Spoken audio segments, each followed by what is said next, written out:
Za prenovo stanovanja se največkrat odločimo, kadar pride do spremembe lastništva, spremembe števila stanovalcev ali zaradi kakšne posodobitve. Prenovo stanovanja, ki ga bomo predstavili tokrat, je spodbudilo novo življenjsko obdobje lastnice, ki je v stanovanju sicer živela že vse od postavitve tega bloka v Ljubljani. S pomočjo arhitekta sta poiskala izboljšave za pomanjkljivosti, ki se jih je s časom začela zavedati. Kljub temu, da med prenovo niso izvedli kakih večjih gradbenih posegov, je stanovanje zdaj prostornejše, svetlejše, bolj pretočno, predvsem pa bolj po meri stanovalke.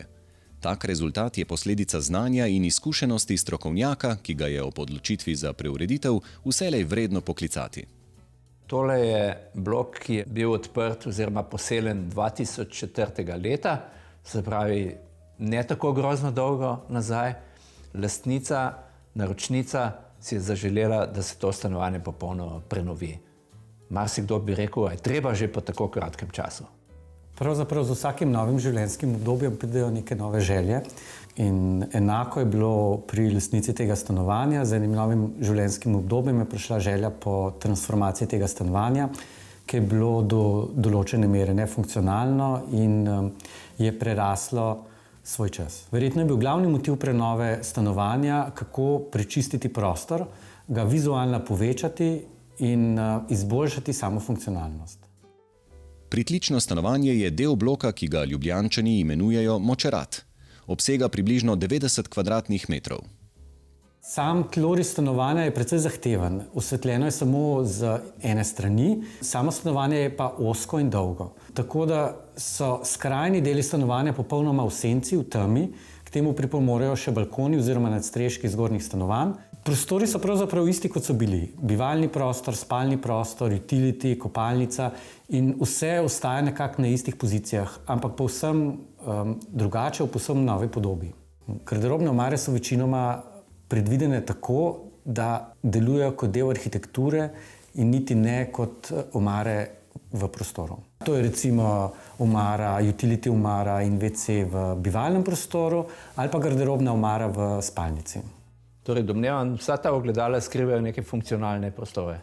Ja, ogledala skrivajo stranišče, utility, kuhinjsko omaro, shrambo. Poleg tega pa dodajajo stanovanju širino, ki jo pravzaprav nima.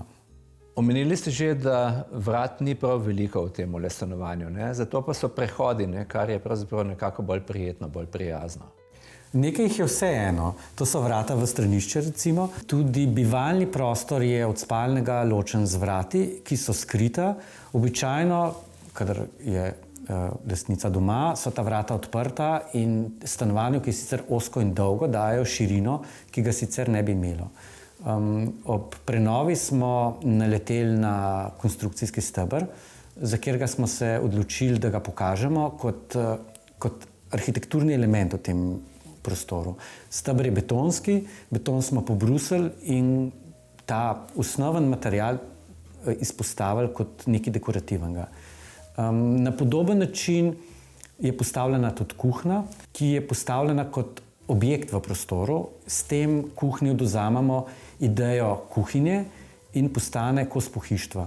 Vsi ti umiki pa seveda omogočajo svetlobo, da pride v ta zadnji del stanovanja, kjer je vhod. Na ta način je vhod osvetljen in obenem ločen od bivalnega prostora.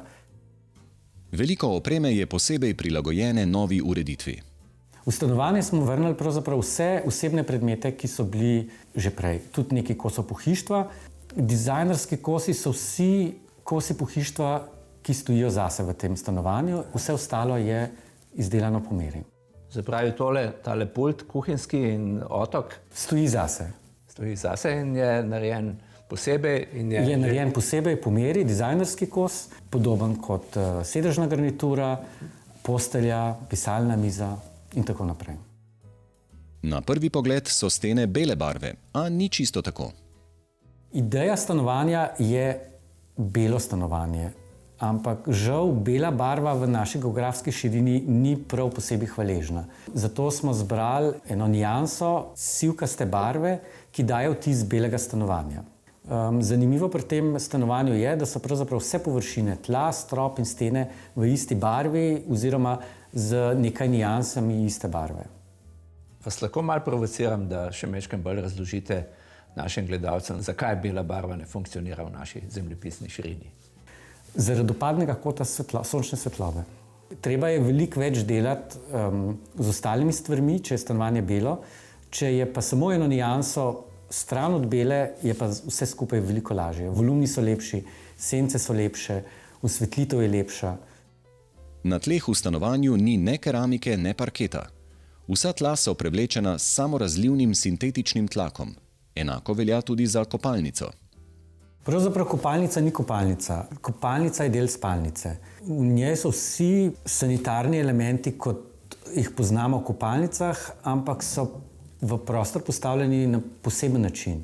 Postavitev banje omogoča pogled na vrt in na teraso in meandri so tisti, ki skrijejo stvari, ki jih želimo manj videti oziroma se hočemo včasih skriti, to so na primer školjke, ali pa tuš, ki je v bistvu nek prostorček, neka niša čist na koncu tega stanovanja.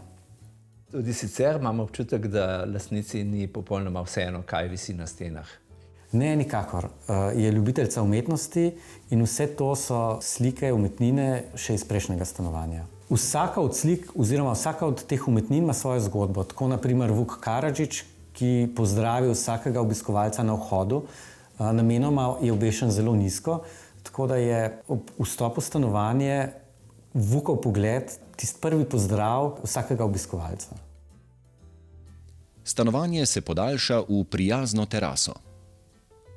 Prednost tega stanovanja je, da se odpira na zelo lepo teraso, ki niti ni tako skromna po svojih dimenzijah. Terasa je zelo lepo ozelenjena, osončena. Ves ta prostor omogoča tudi zelo lepo postavitev pohištva. Zdi se, kot bi se elegantno urejeno domovanje prelilo v širino udobja, obdanega z zelenjem.